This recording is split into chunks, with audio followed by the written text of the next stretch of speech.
ನಮಸ್ಕಾರ ಎಲ್ಲರಿಗೂ. Morarji Desai exam application for the year 2025-26 ಆಗಲೇ ರಿಲೀಸ್ ಆಗಿದೆ. ಈ ಅಪ್ಲಿಕೇಶನ್ನ ಹೇಗೆ ನೀವು ಸಬ್ಮಿಟ್ ಮಾಡಬೇಕು ಅನ್ನೋ ಡೀಟೇಲ್ಸ್ನ ಈ ವಿಡಿಯೋನಲ್ಲಿ ನಾನು ಹೇಳಿದ್ದೀನಿ. ಈ ವಿಡಿಯೋನಲ್ಲಿ ನಾನು ಹೇಳಿರೋ ಡೀಟೇಲ್ಸ್ KEA ವೆಬ್ಸೈಟ್ನಲ್ಲಿ ಲಭ್ಯವಿರುವ ಮೊರಾರ್ಜಿ ದೇಸಾಯಿ ಲಿಂಕಿಂದ ಸಿಕ್ಕಿರುವಂಥದ್ದೇ ಆಗಿರುತ್ತೆ. ಮೊರಾರ್ಜಿ ದೇಸಾಯಿ ವಸತಿ ಶಾಲೆಗಳ ಎಕ್ಸಾಮ್ ಅಪ್ಲಿಕೇಶನ್ನ ಸಲ್ಲಿಸುವ ರೀತಿನ ಈಗ ನಾವು ಡಿಸ್ಕಸ್ ಮಾಡೋಣ. ಎಕ್ಸಾಮ್ ಬರಿಬೇಕಾಗಿರುವಂಥ ಸ್ಟೂಡೆಂಟು ಕರ್ನಾಟಕದಲ್ಲಿ ಇರುವಂಥ ಯಾವುದೇ ವಸತಿ ಶಿಕ್ಷಣ ಸಂಸ್ಥೆಗಳ ಸಂಘದ ವ್ಯಾಪ್ತಿಯಲ್ಲಿರುವ ಯಾವುದೇ ವಸತಿ ಶಾಲೆ ಅಥವಾ ಕಾಲೇಜಿನಿಂದ ಈ ಅಪ್ಲಿಕೇಶನ್ನ ಸಬ್ಮಿಟ್ ಮಾಡಬಹುದು. ನಿಮ್ಮ ಊರಿನ ಹತ್ತಿರ ಇರುವಂಥ ವಸತಿ ಶಾಲೆಗೆ ನೀವು ಭೇಟಿ ನೀಡಬೇಕು. ಅಲ್ಲಿನ ಆಫೀಸಿಂದ ನೀವು ಈ ವೆಬ್ಸೈಟ್ನ ಓಪನ್ ಮಾಡಿಸ್ಬೇಕಾಗಿ ಬರುತ್ತೆ. That is cet.online.karnataka.government.in/KEA. ಅಲ್ಲಿ ನಿಮಗೆ ಇನ್ನೊಂದು ಲಿಂಕ್ ಸಿಗುತ್ತೆ. That is kris.karnataka.government.in.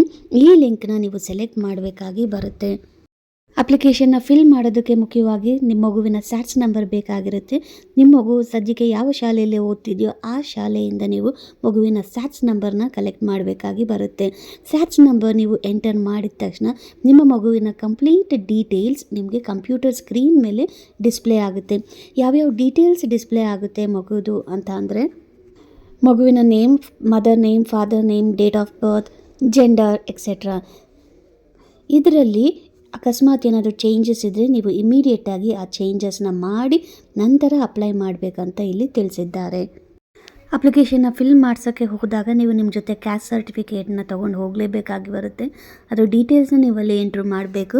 ಅಕಸ್ಮಾತ್ ನಿಮ್ಮ ಹತ್ರ ಕ್ಯಾಸ್ಟ್ ಸರ್ಟಿಫಿಕೇಟ್ ಇಲ್ಲ ಅಂದರೆ ನಿಮ್ಮನ್ನು ಜನರಲ್ ಕ್ಯಾಟಗರಿಗೆ ಅವರು ಎಂಟರ್ ಮಾಡಿಬಿಡ್ತಾರೆ. So it's very important caste ಸರ್ಟಿಫಿಕೇಟ್ನ ಕ್ಯಾರಿ ಮಾಡಿ. ಇದರ ಜೊತೆಗೆ ನಿಮ್ಮ ಕರೆಕ್ಟಾಗಿ ವರ್ಕಿಂಗ್ ಮೊಬೈಲ್ ನಂಬರ್ನ ನೀವು ಇಲ್ಲಿ ಸಬ್ಮಿಟ್ ಮಾಡಬೇಕಾಗಿ ಬರುತ್ತೆ. ಎಕ್ಸಾಮ್ ರಿಲೇಟೆಡ್ ಮತ್ತು ಸೆಲೆಕ್ಷನ್ ರಿಲೇಟೆಡ್ ಏನೇ ಇನ್ಫಾರ್ಮೇಷನ್ ಇದ್ದರೂ ಕೂಡ ಅದನ್ನು ನಿಮ್ಮ ಮೊಬೈಲ್ ನಂಬರ್ಗೆ ಫಾರ್ವರ್ಡ್ ಮಾಡಿರೋದ್ರಿಂದ ತುಂಬ ಇಂಪಾರ್ಟೆಂಟಾಗಿ ನಿಮ್ಮ ವರ್ಕಿಂಗ್ ಮೊಬೈಲ್ ನಂಬರ್ನ ನೀವು ಇಲ್ಲಿ ಎಂಟ್ರಿ ಮಾಡಬೇಕು. ಸೊ 2025-26 ವಸತಿ ಶಾಲೆಗಳಲ್ಲಿ 6th ಸ್ಟ್ಯಾಂಡರ್ಡ್ಗೆ ಎಂಟ್ರಿ ಮಾಡೋದಕ್ಕೆ 41,500 ಸೀಟ್ಸ್ಗಳಿದೆ. ಅದರಲ್ಲಿ 50% ಅಂದರೆ 20,750 ಸೀಟ್ಸನ್ನು ಈ ಪ್ರವೇಶ ಪರೀಕ್ಷೆಯ ಮೂಲಕ ಡಿಸ್ಟ್ರಿಬ್ಯೂಟ್ ಮಾಡಲಾಗುತ್ತದೆ. ವಸತಿ ಶಾಲೆ ಅಥವಾ ಕಾಲೇಜುಗಳ ಮೂಲಕ ನೀವು ಆನ್ಲೈನ್ ಅಪ್ಲಿಕೇಶನ್ನ ಸಬ್ಮಿಟ್ ಮಾಡಬೇಕಾದಾಗ ನಿಮಗೆ ಯಾವ್ಯಾವ ಸ್ಕೂಲ್ಸ್ ಬೇಕೋ ಅದನ್ನು ಪ್ರಯಾರಿಟಿ ವೈಸ್ ಲಿಸ್ಟ್ ಮಾಡಬೇಕು. ಫಸ್ಟ್ ಪ್ರಯಾರಿಟಿ ಯಾವ ಶಾಲೆಗೆ, ಸೆಕೆಂಡ್ ಪ್ರಯಾರಿಟಿ ಯಾವ ಶಾಲೆಗೆ, ಈ ರೀತಿ ಪ್ರಯಾರಿಟಿ ವೈಸ್ ನೀವು ಲಿಸ್ಟ್ ಮಾಡಬೇಕಾಗಿ ಬರುತ್ತೆ. ಯೂಶ್ವಲ್ ಆಗಿ ಏನು ಮಾಡ್ತಾರೆ ಅಂದರೆ ಸ್ಥಳೀಯ ವಿದ್ಯಾರ್ಥಿಗಳಿಗೆ 75% ಆಫ್ ಸೀಟ್ಸ್ನ ಅವರು ಡಿಸ್ಟ್ರಿಬ್ಯೂಟ್ ಮಾಡ್ತಾರೆ. ಕಂಪ್ಯೂಟರೈಸ್ಡ್ ಆಟೋ ಸೆಲೆಕ್ಷನ್ ಮೂಲಕ ಮಕ್ಕಳಿಗೆ ಸೀಟ್ ಹಂಚಿಕೆಯನ್ನು ಮಾಡಲಾಗ್ತದೆ. ವಿಡಿಯೋ ಇಷ್ಟ ಆದರೆ ಲೈಕ್, ಶೇರ್ ಆ್ಯಂಡ್ ಸಬ್ಸ್ಕ್ರೈಬ್ ಮಾಡಿ. Thanks for watching.